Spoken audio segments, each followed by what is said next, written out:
Here we go.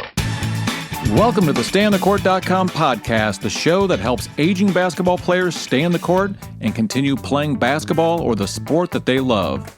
We talk injuries, rehab, coaching youth sports, pickup game mishaps, and oh yeah, that guy in your court that wants to fight everybody. Our motto is, we don't stop playing because we grow old because we stop playing. Welcome to the StayOnTheCourt.com podcast. This is Troy Wallace recording live from the beautiful studios in downtown Omaha, Nebraska. Today, we've got a special episode for you. We call it Injury of the Week. Injury of the Week. You cannot be serious! Now, if you've been on the email newsletter or have been monitoring any of our posts, we've been reaching out to our membership at StayOnTheCourt.com/podcast. And if you have an injury or something that you're willing to share, we would love to get your submission. And if you're willing, even have you come and feature you on the podcast. To get things rolling, I thought that I would be the first to submit my injury, and I've got quite a few over the years. This one is more recent, happened to me this fall. We're recording this in November of 2023, and I'm titling it The Cramp That Ended All Cramps. What's your prediction for the fight, then? Prediction? Yes, prediction. Pain. I wouldn't say I suffered from cramps, but I've had cramping, starting probably in my mid-40s. I'm 52 right now, and I've been able to manage it once I upped my magnesium intake. I also take something called Quinton isotonic water, which will play into the story a little bit as well. And it's almost like a saline solution. I take a little dosage of it every night before I go to bed. And between the magnesium and that, it seems to take care of the cramping. But if you do stupid things like I do, like trying to do sprints. This is crazy. This is crazy. This is crazy. Sometimes your muscles wear out and the cramping begins. And that's where this story picks up. I try and do some sort of sprint workout. And when I'm talking about a workout, here's what it looks like. It's something, if you're on the YouTube channel, you can follow along with some of the websites I'm showing. I'm also going to show you some pictures of the actual cramp and the resulting bruise to do a little foreshadowing. One thing that I do, something I picked up on from this Quantify Fitness in Nashville, Tennessee. They have a very interesting fitness center, and I had been traveling there and signed up to go visit them, got on their email list, and then during the pandemic, when nobody could go to gyms, they had started sending out little exercise workouts you could do, and one of them was what they call a tiger sprint workout. It's meant to be done on a bike primarily. You can also do it obviously just actually sprinting, and that's what I like to do the most. It's a quick workout, takes about 9.5 minutes, and you're really just slow-paced walking. And then probably 3.5 to 4 minutes into it, a lovely woman with a British accent gets on and tells you to run like crazy from a saber-toothed tiger. The shadow of a saber-toothed tiger. You need to sprint away now. Sprint fast. Your life depends on it. The tiger's gaining on you. Sprint harder, faster. Don't become the tiger's lunch. And you do that for 20 seconds straight, and then you stop. Then you're back into relaxed walking. Then about 3.5, 4 minutes go by, and you're back into sprinting like crazy all out for 20 seconds. It's nice, short workout. I like it. If you don't sprint a lot, it's something you probably should talk to your doctor about and or start slowly, but they claim that that's all you need to do for your workout for the day. I'm not sure if that's the case. I've been trying to do it twice a week, really since the pandemic. I'd gotten out of the practice a little bit. I had an MCL injury about 2 years ago and had never really got fully back on track. I was gaining ground, trying to get more into it, doing running rather than doing it on a bike. And here's what happened. I was over at the neighboring high school football field. My son had a soccer game later that day, and he went to practice a little soccer. So we went over to the field, and I thought once we were done there, I would go ahead and do my 9-minute tiger sprint workout. Just so happens it's a Sunday, and in late morning on Sundays, they play, I'll call it the equivalent of Pee Wee football games at that stadium. And the people started to file in. And my son's in 5th grade. I coach a 5th grade basketball team. in this high school feeder program. And kids started to show up, parents started to show up. And the last thing I wanted to do is be that guy running full tilt on the track while people were filing in. Yeah, a little creepy. But hey, you should get comfortable doing uncomfortable things. And this might be why this enormous cramp happened, is I cut my recovery time short. I do my 3.5 minutes of walking. Everything's fine. I go all out on a sprint. Everything's fine. People are still flowing into the stands, but I don't feel too stupid. And then I decide I want to get this over with before more people show up. In my little recovery period, I only spend about 90 seconds. I get back around to a straightaway, and I haul off again on my next 20-second sprint. I make it about 12 seconds, and I just pull up like I just destroyed my hamstring. It was just pain. I have never really pulled a hamstring, but that's what I thought it was initially. And oh my goodness, it hurt. And of course, it was the worst case scenario. The last thing I wanted to do is pull up lame in front of all these people, but You are a stupid, stupid man! that's what happened. I'm not sure how many people noticed. It was painful to the point where you felt like you almost had a bruise, like bruising was starting. Pretty quickly, I'd realized that it wasn't a hamstring, which I was thankful for. Just the rest of the day, like I said, it really felt like what a bruise would feel like if somebody hit you hard. And the cramping was, I would say, this is not a technical term, between the butchular muscle. Not a word now. Quiet. And the hamstring. It was pretty high up on the back part of my leg. And if I cramp, it's usually in my calves or in that part of the leg. Pretty normal. I get through the day, go to the soccer game. Everything is not perfect that day, but it didn't cramp up again the rest of the day. Certainly wasn't going to do any more sort of sprinting, probably even for the week. The week goes on. Fantastic. I know we talk a lot about basketball on this podcast. We're going to get to basketball because this is going to come into play a little bit later in the story. Once I go through the week, I do my basic exercises. I do a lot of zone 2 walking. I try to get 150 minutes plus a weekend. Did all that. If you're on the YouTube channel, you can look on the stayinthecourt.com. I've got a post about what I call a Doug McGuff workout, which is just a weights workout where you're just going 5 compound weightlifting exercises, really, really slow, too fully fatigued. I got through those fine. Only one of those exercises is a true leg exercise. There's a leg press in there. Ultimately, everything was fine. I typically play pickup basketball on Sunday mornings, and we get to Sunday morning, and I feel pretty good. I don't see any reason why I can't go, so I go, just understanding that I'm probably not going to want to be in any sort of all-out sprints during this session. The goal is just get through the session and not get injured.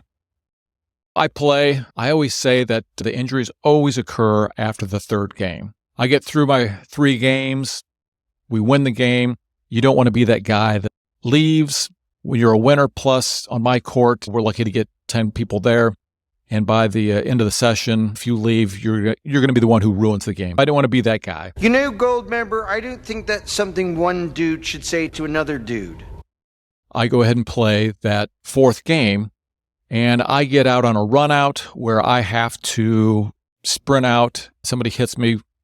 I've got nobody in front of me. I have to sprint because there is a guy who is about 5'9", but can jump out of the gym coming behind me. And I know he's going to swat my if I don't get a couple steps on him. So I go as fast as I can. And I happen to be on the left side of the basketball hoop. I have to plant with my right, the final step.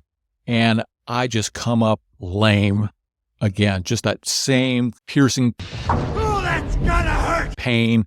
The cramp is back. I can't even get the ball with my left hand up to the hoop. It just drops. And I've got very sympathetic people on my basketball court. There are guys ranging from early 60s all the way down to their early 30s. When I come up lame, everybody thinks I've blown a hamstring. And nobody on the court wants to lose a player because we don't have a lot of players to begin with. Everybody's wondering, what's going on? How am I doing? And I'm trying to assure everybody that it's a cramp. It's not anything that's structural. And then one of the guys in the court, he's like, what is What's going on with your leg? What is that bruising? My wife had mentioned that I had some bruising, but I didn't really pay attention to it. I didn't really look at it. And I looked down at my leg, and sure enough, there's all of this bruising that strangely has started to accumulate almost just above my knee, which I thought was strange because the cramp was way above that on the back of my leg. I get through the game, and not good, but I feel like the cramp was probably not as bad as the cramp I had the previous Sunday when I was doing the sprints. I feel okay that, again, at least it's not a hamstring pull, which is going to sideline you for an awful lot longer. I started doing my research on, number one, I have some idea what causes these cramps. If you're on the YouTube channel, you can come take a look. There's an article by Very Well Health that I thought was good. They have a nice infographic that talks about muscle cramp causes, which could be poor conditioning. I'm not in the perfect shape, but I feel like it's not poor conditioning. Altered neuromuscular control. That's not really what this was. Doing a new activity. Obviously, I'm straining these muscles a little bit more than daily sitting at my desk in the office. Muscle fatigue. Yes. And as a matter of fact, this infographic even shows a pointer to exactly where my cramp was. Electrolyte depletion and dehydration. All those three could probably play in a little bit. From what I understand of muscle cramps is it's essentially your body telling your brain that you need to stop. Your muscles are not ready for this type of exercise. It's probably a combination of a little dehydration, electrolyte depletion, and definitely muscle fatigue. So, again, you may want to shift over to the YouTube channel if you're not on there, if you're listening to this on the podcast. I'm going to show you a couple of pictures of what the bruising looked like. So, again, it was really strange that, number one, that the bruising showed up at all from just a cramp. Let's jump on over to that. And this first picture was on October 2nd. This was probably about 7 to 10 days after the injury. I know this isn't a great picture, but you can see just the general bruising that is showing up on the back of my leg. And again, you can see it's above the knee. We'll go over, and you can see I've took an awful lot of pictures of my leg through this time period. Let's see, I've got another one here that I think I've highlighted. So here's one from the next day. Still pretty similar. You can see it's definitely a more robust purple at that point. And then I believe I have some pictures from, this is on the 4th of October. You can see it's getting more and more purple. Oh, here's some gruesome ones. I don't know what happened here. Maybe I was just sitting wrong, but you can see the formation of almost a pattern. It's more splotchy. And you can see some discoloration up higher on my leg at that point. And then you can see just this, I'll just call it gross pattern of different shades of purple. Oh, that's nasty. And you can see this middle line where it just looks like there's a lot of blood. So pretty disgusting. And this was on October 6th. At this point, we are probably about 10 to 14 days over it. And I'll show you this last one. And this was on the 7th, so about 2 days afterwards. And you can see still pretty colorful, but it's finally starting to heal. Definitely not what I expected. Definitely got some ridicule on the basketball court about why in the heck was I even playing if I knew I had this injury. It was a cramp. It wasn't really an injury, in my opinion at least. What I want to show you is a couple of articles. I talked to you about the verywellhealth.com. And it gives you a good overview of different causes of cramping. I think we all understand that. And then what was really interesting, I tried to find anything I could find on the internet about what could cause this bruising. It just doesn't seem like there's any reason why it would bruise. Then I found this article on the Detroit News website, and it was a Dr. Keith Roach who I did a little research on. I'm actually going to invite him to be on the podcast to see if he can give us a little more background on these types of things. And he seems to be a doctor that does a lot in the media and does some really interesting question and answer sessions. I think he's based out of New York City. Dr. Roach goes on to, I extracted a couple things here. He says, and whoever submitted a similar question to him, well, you know what? I'll just read the whole thing. Here's what it was. Dear Dr. Roach, several months ago, I was relaxing, watching a movie at home when suddenly I got a tremendous pain in my inner left thigh. No, Kelly Clarkson! I tried to walk thinking it was a bad cramp, but the pain was so intense that I almost passed out. Now, this was certainly not my experience, but we'll hear this person's story. This lasted for only a few minutes, but it felt like an hour. The next day, the area was very sore and tender to the touch. By afternoon, discoloration had begun. Now, my discoloration didn't happen quite that fast, but it was within 5 days for sure. I saw my physicians 2 days later, and by that time, it had a bruise larger than my hand. That's pretty accurate to what I had. I was immediately directed to a radiology center where they determined that there were no blood clots. I wouldn't even thought about that. My doctor advised that apparently a blood vessel had burst. I am wondering how common this is and if I should expect a recurrence. What's interesting is Dr. Roach goes on to say, "Dear Anon, I see this occasionally. It's possible that the initial pain was the blood vessel, but I suspect the muscle cramp came first. And the muscle fibers pulled so hard that they literally tore the tissue, allowing for bleeding into the muscle. Bleeding into a muscle can be very painful, but the blood will eventually find its way out of the muscle, at which point it will show up as a bruise." I was like, aha, this sounds familiar. I suspect that the damage was somewhat higher on the leg. Bingo, bingo. That's exactly what happened to me. Than where the bruise was initially. As gravity pulls the blood, the bruise will gradually change colors from dark red to green to yellow to brown. Pretty accurate. As the blood is digested and absorbed by the tissue macrophages, cells that eat what doesn't belong. I seldom see reoccurrences of this. Stretching and regular exercise are best ways to prevent severe muscle cramps. After reading this, Dr. Roach, if you're out there, thank you very much. You're the only place on the internet that had this type of information. That made me feel better because that really explains almost exactly what I think happened to me. I did not go see a medical doctor about this. I felt like it was a good explanation of what likely happened. Everything matches up from the pain to the bruise showing up, but being much lower on the leg than the actual cramp. I felt overall pretty good at that point. Hopefully this is helpful to you. I hope that nobody ever actually has this situation happen to them. Cramping can be a pretty nasty thing. I've been able to manage it with magnesium supplements and then also taking this, it's called Quinton isotonic, which is basically almost like a equivalent to your plasma. And that largely has helped. Now, a couple of interesting things is I think that I'd run out of that Quinton isotonic, but I'll put links and everything in the description if you want to find it, and in the show notes if you're on the podcast. I just ran out. I was too lazy to order more, so I'm definitely going to get back on that bandwagon. That's number one. I've been doing the sprint workout off and on for 3 years, and I haven't had cramps like this. I've definitely expected to pull a hamstring, but not cramps like this. And number two, because I only took about 90 seconds rather than about the full 3.5 to 4 minutes between my bouts of sprinting, I think that could have been part of it as well. Like I said, I've done the sprints off and on, and I'm probably not as in good a sprint shape as I have been in the past. When this happened, I just thought it was odd that that massive cramp took effect. I know it's pretty rare, but if you have a similar thing happen, it's not nuts if you end up bruising somewhere below where the cramp and injury occurred.